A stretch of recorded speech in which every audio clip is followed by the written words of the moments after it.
ఓం శ్రీ సాయి నాథాయ నమః. శ్రీ సాయిబాబా జీవిత చరిత్రము 70వ అధ్యాయము 1. కాకాసాహెబు దీక్షిత్ 2. తెంబే స్వామి 3. బాలారాం ధురంధర్ కథలు. సచ్చరిత్ర మూలములోని 50వ అధ్యాయము 39వ అధ్యాయములో చేర్చుట జరిగినది. కారణము అందులోని ఇతివృత్తము గూడ నదియే కనుక సచ్చరిత్రలోని 51వ అధ్యాయం ఇచ్చట 50వ అధ్యాయముగా పరిగణించవలెను. తొలిపలుకు భక్తుల కాశ్రయమైన శ్రీ సాయికి జయమగుగాక. వారు మన సద్గురువులు. వారు మనకు గీతార్థమును బోధించెదరు, మనకు సర్వశక్తులను కలుగజేయుదురు. ఓ సాయి, మాయందు కనికరించుము, మమ్ము కటాక్షింపుము. చందన వృక్షములు మలయ పర్వతముపై పెరిగి వేడిని పోగొట్టును. మేఘములు వర్షమును గురిపించి చల్లదనము కలుగజేయుచున్నవి. వసంతృతువునందు పుష్పములు వికసించి వానితో దేవుని పూజ చేయుటకు వీలు కలుగజేయుచున్నవి. అట్లనే సాయిబాబా కథలు మనకు ఊరటను సుఖశాంతులను కలుగజేయుచున్నవి. సాయి కథలు చెప్పువారును వినువారును ధన్యులు, పావనులు. చెప్పువారి నోరును వినువారి చెవులును పవిత్రములు. కాకాసాహెబు దీక్షిత్ 1864 నుండి 1926 మధ్యపరగణలోని ఖాండ్వా గ్రామమందు వడనగర నాగర బ్రాహ్మణ కుటుంబములో హరిసీతారాం ఉరఫ్ కాకాసాహెబు దీక్షిత్ జన్మించెను. ప్రాథమిక విద్యను ఖాండ్వాలో హింగ ఘాట్లలో పూర్తి చేసెను. నాగపూరులో మెట్రిక్ వరకు చదివెను. బొంబాయి విల్సన్, ఎల్ఫిన్స్టన్ కాలేజీలలో చదివి 1883లో పట్టభద్రుడయ్యెను. న్యాయవాది పరీక్షలో కూడా ఉత్తీర్ణుడై లిటిల్ అండ్ కంపెనీలో కొలువునకు చేరెను. తుదకు తన సొంత న్యాయవాదుల కంపెనీ పెట్టుకొనెను. 1909కి ముందు సాయిబాబా పేరు కాకాసాహెబు దీక్షిత్ కు తెలియదు. అటుపిమ్మట వారు బాబాకు గొప్ప భక్తులైరి. ఒకానొకప్పుడు లోనావ్లాలో నున్నప్పుడు తన పాత స్నేహితుడగు నానాసాహెబు చాందోర్కర్ ను జూచెను. ఇద్దరును కలిసి ఏవో విషయములు మాట్లాడుకొనిరి. కాకాసాహెబు తాను లండనులో రైలుబండి ఎక్కుచుండగా కాలుజారిపడిన అపాయమును గూర్చి వర్ణించెను. 100 కొలది ఔషధములు దానిని నయము చేయలేకపోయెను. కాలు నొప్పియు కుంటితనమును పోవలెనన్నచో అతడు సద్గురువగు సాయి వద్దకు పోవలెనని నానాసాహెబు సలహానిచ్చెను. సాయిబాబా విషయమై పూర్తి వృత్తాంతమును విశదపరచెను. సాయిబాబా, నా భక్తుని సప్తసముద్రముల మీద నుంచి కూడా పిచ్చుక కాలికి దారము కట్టి ఏడ్చినట్లు లాగుకొని వచ్చెదను అను వాగ్దానమును, ఒకవేళ వాడు తనవాడు కానిచో వాడు తనచే నాకర్షింపబడడనియు వాడు తన దర్శనమే చేయలేడనియు బాబా చెప్పిన సంగతి తెలియజేసెను. ఇదంతయు విని కాకాసాహెబు సంతసించి సాయిబాబా వద్దకు పోయి వారిని దర్శించి కాలు యొక్క కుంటితనమున కంటే నా మనస్సు యొక్క కుంటితనమును బాగుచేసి శాశ్వతమైన ఆనందమును కలుగజేయమని వేడుకొనెదా నని నానాసాహెబుతో చెప్పెను. కొంతకాలము పిమ్మట కాకాసాహెబు అహ్మద్ నగర్ వెళ్ళెను. బొంబాయి లెజిస్లేటివ్ కౌన్సిల్లో ఓట్లకై సర్దార్ కాకాసాహెబు మిరీకర్ ఇంటిలో దిగెను. కాకాసాహెబు మిరీకర్ కొడుకు బాలాసాహెబు మిరీకర్. వీరు కోపర్ గాంకు మామలతుదారు. వీరు కూడా గుర్రపు ప్రదర్శన సందర్భములో అహ్మద్ నగరు వచ్చియుండిరి. ఎలక్షను పూర్తి అయిన పిమ్మట కాకాసాహెబు షిరిడీకి పోవా నిశ్చయించుకొనెను. మిరీకర్ తండ్రి కొడుకులు వీరిని ఎవరి వెంట షిరిడీకి పంపవలెనాయని ఆలోచించుచుండిరి. షిరిడీలో సాయిబాబా వీరిని ఆహ్వానించుటకు సిద్ధపడుచుండెను. అహ్మద్ నగరులో నున్న శ్యామ మామగారు తన భార్య ఆరోగ్యము బాగా లేదనియు శ్యామాను తన భార్యతో గూడ రావలసినదనియు టెలిగ్రామ్ ఇచ్చిరి. బాబా యాజ్ఞను పొంది శ్యామ అహ్మద్ నగరు చేరి తన అత్తగారికి కొంచెము నయముగా నున్నదని తెలిసికొనెను. మార్గములో గుర్రపు ప్రదర్శనమునకు బోవుచున్న నానాసాహెబు షాన్షే, అప్పాసాహెబు గద్రేయు శ్యామాను గలిసి మిరీకరు ఇంటికి పోయి కాకాసాహెబు దీక్షితుని కలసి వారిని షిరిడీకి తీసుకొని వెళ్ళుమనిరి. కాకాసాహెబు దీక్షితుకు మిరీకరులకు శ్యామా అహ్మద్ నగరు వచ్చిన విషయము తెలియజేసిరి. సాయంకాలము శ్యామా మీరికరుల వద్దకు పోయెను.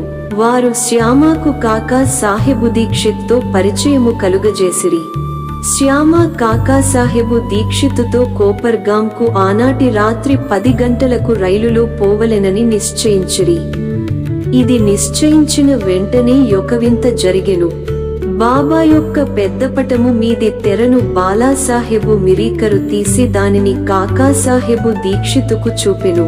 కాకాసాహెబు సిరిడీకి పోయి ఎవరినైతే దర్శించవలెనని నిశ్చయించుకొనెను వారే పటము రూపముగా నచ్చట తనను ఆశీర్వదించుటకు సిద్ధముగా నున్నట్లు తెలిసి అతడు మిక్కిలి ఆశ్చర్యపడెను. ఈ పెద్ద పటము మేఘశ్యామునిది. దానిపై యద్దము పగిలినందున నాతడు దానికింకొక యద్దము వేయుటకు మిరీకరుల వద్దకు పంపెను.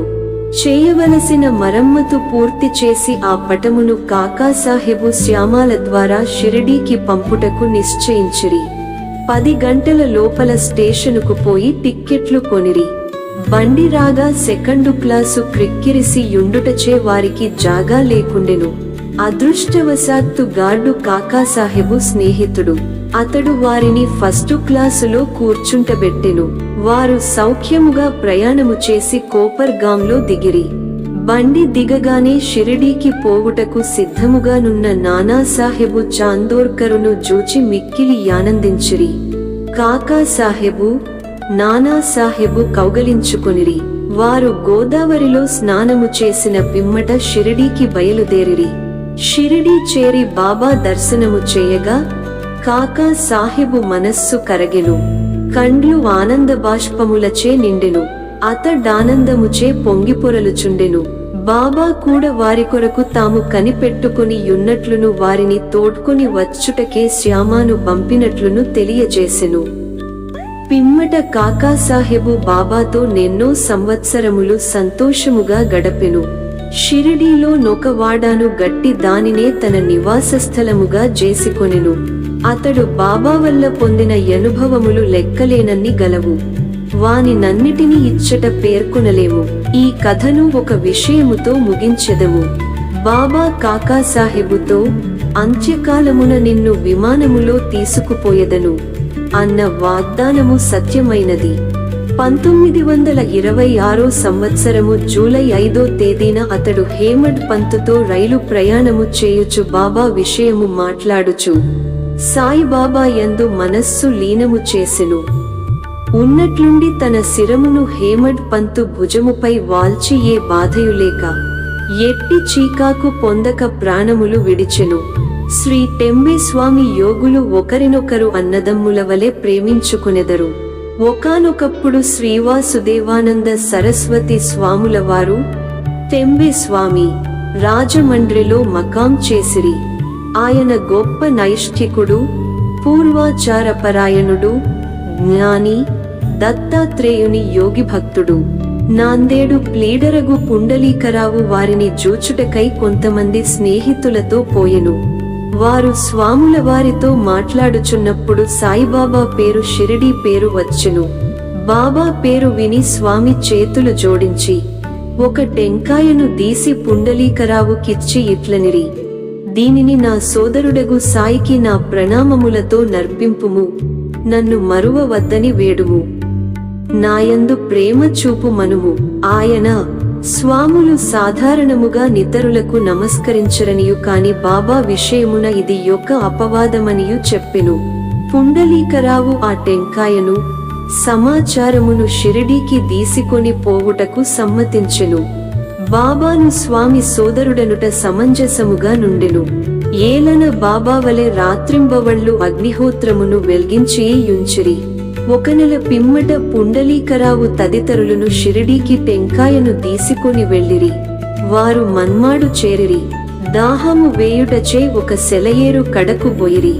పరిగడుపున నీళ్లు తాగకూడదని కారపు అటుకులు ఉపాహారము చేసిరి. అవి మిక్కిలి కారముగా నుండుటచే టెంకాయను పగులగొట్టి దాని కోరును అందులో కలిపి అటుకులను రుచికరముగా చేసిరి. దురదృష్టము కొలది యా కొట్టిన టెంకాయ స్వాముల వారు పుండలీకరావుకిచ్చినది. షిరిడీ చేరునప్పటికి పుండలీకరావుకి విషయము జ్ఞప్తికి వచ్చెను. అతడు మిగుల విచారించెను. భయముచే వణకుచు సాయిబాబా వద్దకెగెను. టెంకాయ విషయమప్పటికే సర్వజ్ఞుడగు బాబా గ్రహించెను.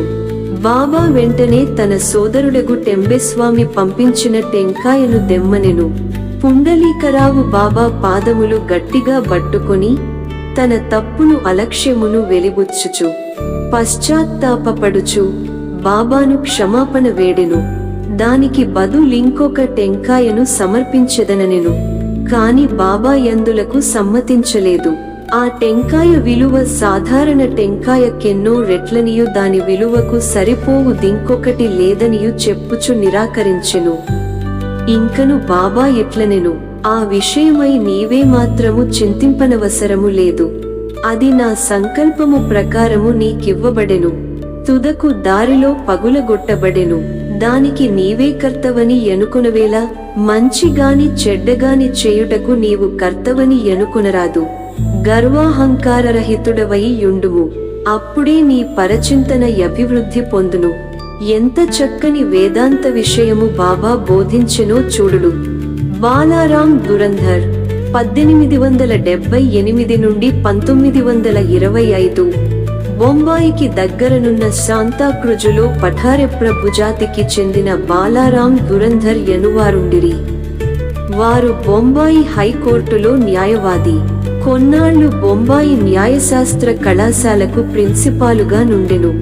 దురంధర్ కుటుంబములోని వారందరూ భక్తులు, పవిత్రులు, భగవచ్చింతన గలవారు. బాలారాం తన జాతికి సేవ చేసెను.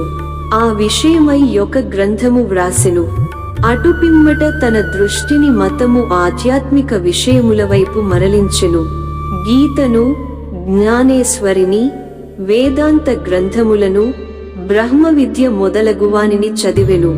అతడు పండరీపుర విఠోబా భక్తుడు. అతనికి 1912లో సాయిబాబాతో పరిచయము కలిగెను. 6 నెలలకు పూర్వము తన సోదరులగు బాబుల్జీయును, వామనరావును షిరిడీకి పోయి బాబా దర్శనము చేసిరి. ఇంటికి వచ్చి వారి అనుభవములను బాలారామునకు ఇతరులకు చెప్పిరి. అందరూ బాబాను చూడ నిశ్చయించిరి. వారు షిరిడీకి రాకమునుపే బాబా ఇట్లు చెప్పెను, ఈ రోజున నా దర్బారు జనులు వచ్చుచున్నారు. ధురంధర సోదరులు తమ రాకను బాబాకు తెలియజేయనప్పటికీ బాబా పలికిన పలుకులు ఇతరుల వలన విని విస్మయమొందిరి. తక్కిన వారందరూ బాబాకు సాష్టాంగ నమస్కారము చేసి వారితో మాట్లాడుచు కూర్చుని యుండిరి. బాబా వారితో నిట్లనెను, వీరే నా దర్బారు జనులు. ఇంతకు ముందు వీరి రాకయే మీకు చెప్పియుంటిని. బాబా ధురంధర సోదరులతో నిట్లనెను, గత 60 తరముల నుండి మన మొండోరులము పరిచయము గలవారము. సోదరులందరూ వినయ విధేయతలు గలవారు. వారు చేతులు జోడించుకుని నిలచి బాబా పాదముల వైపు దృష్టిని గడించిరి. సాత్విక భావములు అనగా కండ్ల నీరు కారుట, రోమాంచము, వెక్కుట, గొంతుక యార్చుకొని పోవుట మొదలగునవి వారి మనస్సులను కరగించెను. వారందరానందించిరి. భోజనానంతరము కొంత విశ్రమించి తిరిగి మసీదుకు వచ్చిరి. బాలారాం బాబాకు దగ్గరగా కూర్చుని బాబా పాదములొత్తుచుండెను. బాబా చిలుము త్రాగుచు దానిని బాలారామునకిచ్చి పీల్చుమనెను. బాలారాము చిలుము పీల్చుట కలవాటుపడియుండలేదు. అయినప్పటికీ దానినందుకొని కష్యముతో బీల్చెను. దానిని తిరిగి నమస్కారములతో బాబా కందజేసెను. ఇదియే బాలారామునకు శుభ సమయము. అతడు 6 సంవత్సరముల నుండి ఉబ్బసము వ్యాధితో బాధపడుచుండెను. ఈ పొగ అతని వ్యాధిని పూర్తిగా నయము చేసెను. అది అతనిని తిరిగి బాధ పెట్టలేదు. 6 సంవత్సరముల పిమ్మట నొకనాడు ఉబ్బసము మరల వచ్చెను. అదే రోజు అదే సమయమందు బాబా మహాసమాధి చెందెను. వారు షిరిడీకి వచ్చినది గురువారము. ఆ రాత్రి బాబా చావడి ఉత్సవమును జూచు భాగ్యము ధురంధర సోదరులకు కలిగెను. చావడిలో హారతి సమయమందు బాలారాము బాబా ముఖమందు పాండురంగని తేజస్సును, ఆ మరుసటి ఉదయము కాకడ హారతి సమయమందు తేజో కాంతిని పాండురంగ విట్లుని ప్రకాశమును బాబా ముఖమునందు గనెను. బాలారాం ధురంధర్ మరాఠీ భాషలో తుకారాం జీవితమును వ్రాసెను. అది ప్రకటింపబడకమునుపే అతడు చనిపోయెను. 1928లో అతని సోదరులు దానిని ప్రచురించిరి. అందు బాలారాము జీవితము ప్రప్రథమమున వ్రాయబడెను.